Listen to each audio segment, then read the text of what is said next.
intérêt plus en fait, amortissement. Intérêt plus amortissement. Je ne me vois pas très bien. Je vois annuité, je ne sais pas, je pensais à annuité variable ou bien constante. Il faudrait être clair parce que je vois capital, intérêt. Bon là, c'est quand même important de signaler ça puisque on peut se perdre dans ces calculs-là. Moi, en tant que professeur de mathématiques financières, je n'arrive pas à bien voir ce que vous écrivez ici. Politique de prix. Bon, vous avez une politique de prix, mais je vous dis qu'il faudrait tenir compte de la structure de marché. Est-ce que vous allez intégrer le marché en tant qu'entreprise, en tant que monopole, une entreprise qui a le monopole du marché, ou bien dans la structure de concurrence pure? Bon, ça, il faudrait quand même penser à cela, parce que dans le cas contraire, il faudrait penser au coût de production, le prix de revient, avant de déterminer le prix de vente, les différents coûts que nécessite la production, matières premières, main-d'œuvre directe, etc. Il faudrait penser à tout ça. Bon, pour l'approvisionnement, vous n'avez pas pensé à mettre le lieu de localisation des fournisseurs. Où est-ce que vous allez trouver les produits? Au lieu de la livraison rapide, je mettrai de préférence le délai d'approvisionnement court. Et la livraison, ça rapporte surtout aux clients. Mais pour vous autres, c'est mieux d'écrire délai d'approvisionnement, parce que c'est l'origine de ces... Bon. Là, à la page 46, vous avez écrit les coûts. Stock de début, actifs immobilisés et aménagement.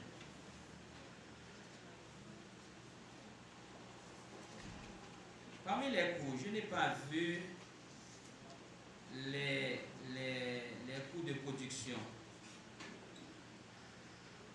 Je n'ai pas vu les coûts de production. Il faudrait penser à ça. Coûts de matières premières, ou de la main-d'œuvre aussi, il faudrait penser, puisque ça, je pense que c'est dans le cadre d'une prévision. Vous n'avez pas pensé au loyer. Le loyer, c'est important. Il faudrait penser à ça. Maintenant, on peut passer à une phase assez délicate, puisque ça relève de votre domaine, vous êtes comptable. Nous allons considérer les différents. Avant, il y a... Bon, ok. Soyez à la page 74, avant de considérer les états financiers prévisionnels. Vous avez écrit grille salariale. Moi, j'estime que vous avez présenté un payroll et non pas une grille salariale. La grille salariale, c'est l'expression de la politique salariale de l'entreprise. Et la politique est basée sur la compétence et l'expérience, notamment.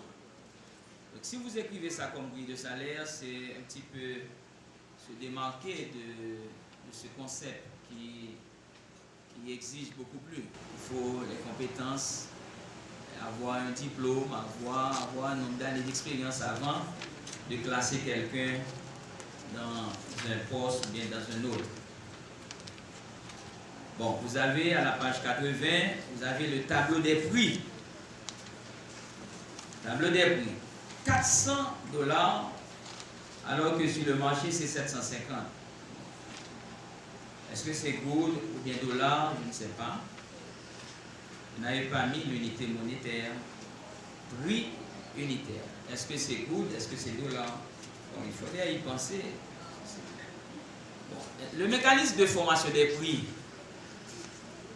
Tant que comptable, vous devriez quand même nous donner tout cela.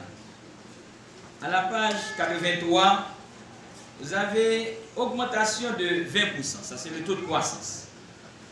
Le taux de croissance, comment vous avez pu arriver à déterminer les 20%? Il faudrait quand même nous dire les composantes quand même. Est-ce que c'est le taux d'inflation, à cause du taux d'inflation, à cause peut-être des taux d'intérêt qui vont augmenter les années qui suivent. Donc ça, c'est important de le signaler.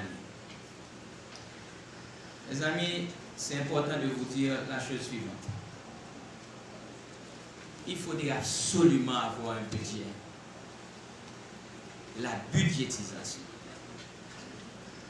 Il faudrait, avant d'arriver à l'état des résultats, avoir les budgets d'exploitation, budget des ventes, budget de la production, budget d'achat des matières premières, budget de la main-d'œuvre. Il faudrait avoir ça. L'état des résultats prévisionnels semble être le produit de l'imagination. Il faudrait quand même avoir ça avant d'aboutir à ça. Il faudrait avoir un budget de caisse pour dire, ne serait-ce qu'aux créanciers, de leur rassurer que vous allez avoir une activité qui est à la fois rentable et liquide aussi, qui peut générer, dans le cas contraire, si ce n'est pas liquide, donc vous pouvez quand même les solliciter éventuellement pour que vous puissiez avoir de l'argent. Bon, alors moi je n'ai pas vu d'amortissement au matériel informatique. Je sais que c'est amorti à 100%, mais à la page 88, je n'ai pas vu pour la deuxième année, pour la troisième année. Amortissement matériel informatique. Il faudrait quand même penser à cela. Par exemple, vous avez client. Vous mettez, client représente, d'après mes calculs, 36%. Je pense que c'est un risque élevé. Au départ d'une activité d'entreprise, vous comptez augmenter les comptes clients. C'est un petit peu très risqué, puisque non seulement vous avez pensé quand même aux comptes clients, mais est-ce que ces comptes clients naissent? Vous n'avez pas pensé aux provisions pour créances douteuses. Je n'ai pas vu ça dans l'état des résultats. Il faudrait quand même penser ça comme charge. Et stock de matières premières. Vous n'avez pas pensé au stock de produits en cours, stock de produits finis. Je n'ai pas vu ça. Vous n'avez pas pensé à cela. Vous avez mis loyer payé d'avance comme actif à long terme. Loyer payé d'avance. Généralement, c'est dans les actifs à court terme qu'on introduit ça. Vous devriez penser à un état des flux de trésorerie prévisionnels. Parce que il y a les liquidités qui représentent quand même un aspect très fragile dans l'entreprise. Vous venez de parler de fonds de roulement. Il faudrait rassurer les créanciers et même les propriétaires que vous n'allez pas avoir des problèmes, en fait, des problèmes de liquidité, ce qu'on appelle illiquidité. Bon, peut-être qu'après je vous dirai d'autres choses, mais ce que pour terminer, vous avez dans votre questionnaire 30 questions. Mais je n'ai pas vu le traitement de ces données. Il faudrait penser à traiter les données, parce que c'est important de traiter les données. Ma dernière remarque concerne la bibliographie. Vous avez consulté beaucoup de documents électroniques. Mais en matière de méthodologie, il faudrait penser à écrire le nom de l'auteur, les gens qui ont écrit, la date de publication, la date de consultation, la date que vous avez consulté le document. Vous avez seulement écrit les sites. Non, il faudrait quand même penser à mettre ça. Si éventuellement quelqu'un veut consulter, il doit savoir quel est le document consulté. Et ça, c'est important. Mes amis, je vous félicite pour ce travail. J'estime que vous êtes parmi les gens les plus courageux, parce que vous avez fait de votre mieux pour réaliser ce travail. Mais j'espère que vous allez tenir compte de ces remarques. Et si vous voulez me voir après, je suis disponible et disposé aussi à vous voir pour d'autres remarques. Merci. Merci.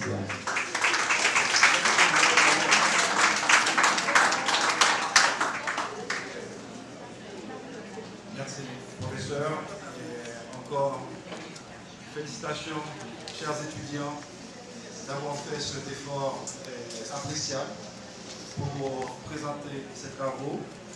Et dans l'intervention de Mademoiselle Isaac, Madame Isaac, pardon, elle a mis l'accent sur le travail d'équipe. Je voudrais savoir ce que ce travail en équipe vous a apporté comme expérience de travail.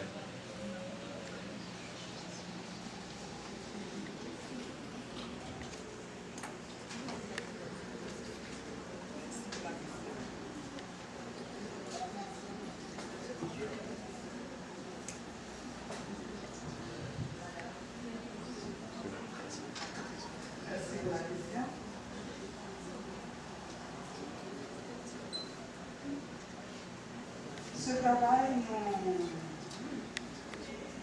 nous apporte beaucoup plus d'expérience, à savoir,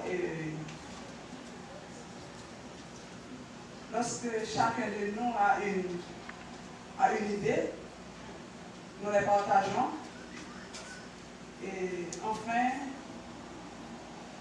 nous tirons une conclusion.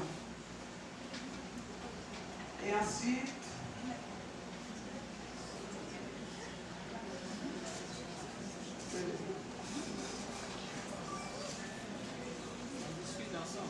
oui, on discute, on fait les recherches séparément et après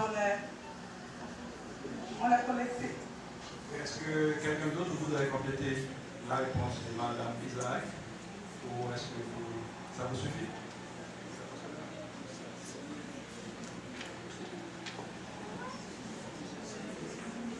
Pour ajouter à la réponse de Mme Isaac, le travail en équipe fait chasser de nous ce qu'on appelle l'égoïsme.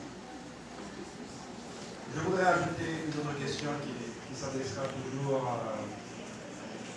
à Mme Isaac, qui avait fait la distinction entre le moyen de l'investissement en termes de rentabilité et surtout de sécurité. Est-ce que le compte d'épargne offre une garantie absolue de conservation de son investissement?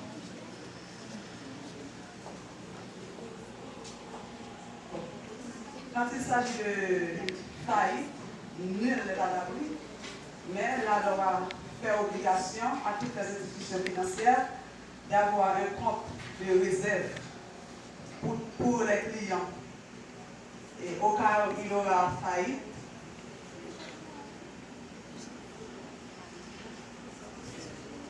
très bien. En fait, ce que vous voulez dire, c'est que effectivement, la Banque centrale qui gère les activités des institutions financières fait obligation aux institutions financières de déposer une partie de l'argent reçu des clients à la Banque centrale. Cette partie est garantie et peut garantir une partie des dépôts et des clients.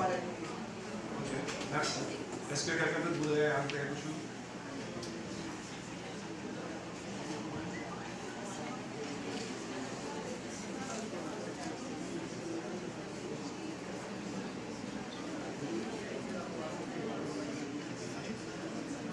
En attendant que le doyen rajoute à ma question, j'aurais aimé aussi que Mme Isaac nous explique comment le métier de l'agriculture a représenté, comme vous avez dit, un métier de résistance pour les familles haïtiennes. Comment vous expliquez ça? C'est l'un des métiers pratiqués par la famille haïtienne et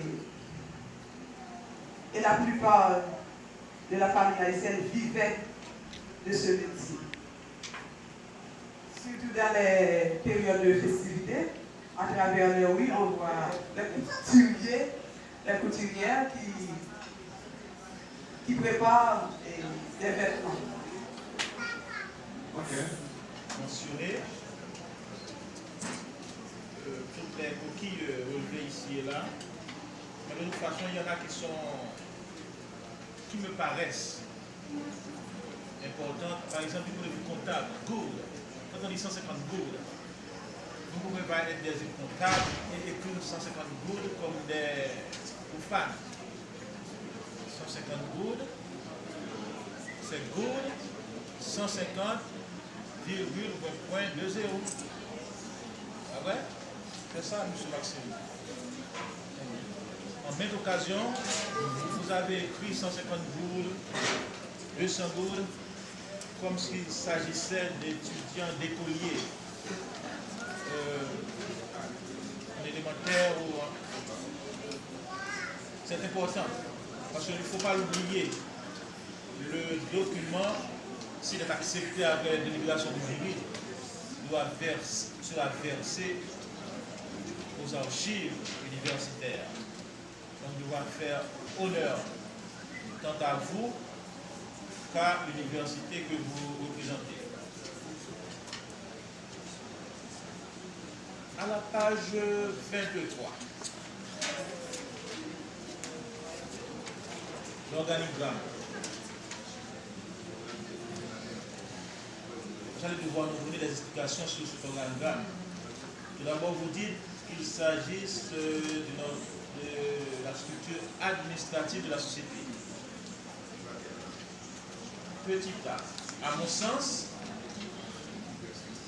cet organigramme, bien ce dessin, va au-delà de la structure administrative.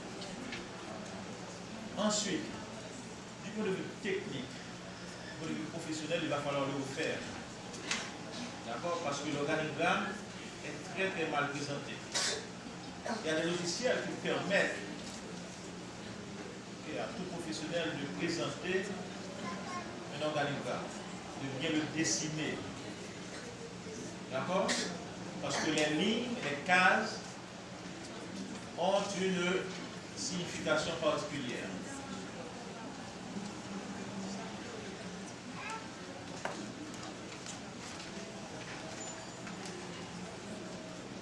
À la page 74,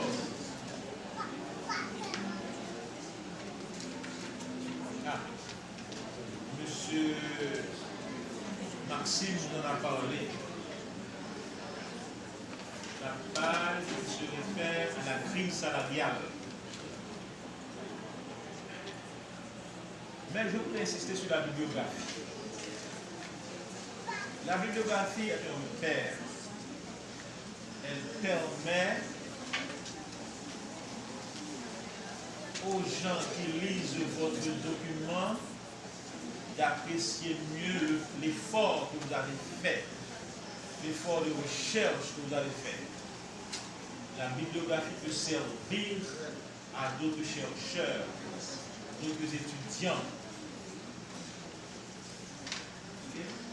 Je recommande toujours aux étudiants de noter leurs sources.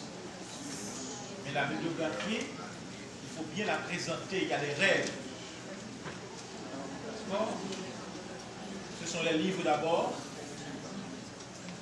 les revues ensuite, les journaux, enfin, les sites web. Là, il y a un mélange. D'accord?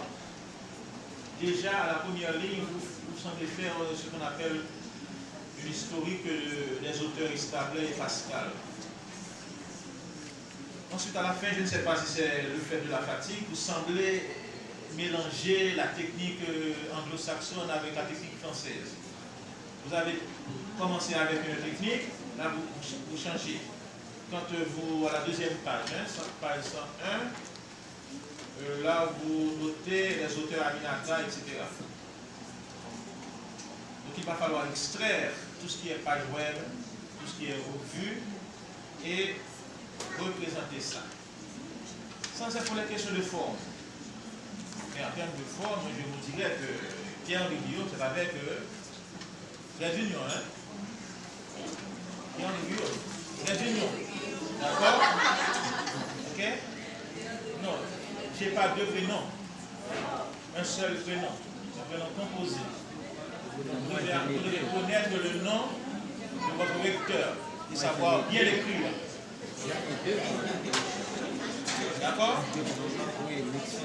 Pour le détail, c'est un détail important qui doit vous apprendre à bien écrire les noms des gens. Quand vous ne savez pas, vous demandez. Bon, maintenant, la question de fond. Votre sujet, étude de création d'une entreprise de fabrication de vêtements de la commune de Caracol. Caracol, vous n'êtes pas. C'est où? Panama, en Israël, en Birmanie, nulle part dans votre texte, vous n'avez dit où se situe Caracol. Et qu'est-ce que c'est? Est-ce une ville? Est-ce un département? Est-ce un pays? Personne ne sait. C'est important, comme vous l'a dit M. Maxime, de circonscrire votre sujet. Parlez de Caracol. Vous comprenez bien? Un Jamaïcain intéressé à investir dans la fabrication industrielle de vêtements sort votre projet. Parlez de Caracol. Sa première réaction va se dire, mais ce Caracol, ce Caracol, ce Caracol, ce Caracol. Où est-il? D'accord? Il fallait faire une petite monographie présentant Caracol dans le texte, même s'il s'agisse d'une monographie de 2000 pages. C'est dans le texte. La méthode de votre BSA. Quelle page? Dans la présentation de l'entreprise. Sont installés dans le parc industriel de Caracol, près Ouanamètre, département du Nord-Est, arrondissement du Trou du Nord. D'accord. Mais ça ne suffit pas. Ça ne suffit pas pour présenter Caracol. Nous avons choisi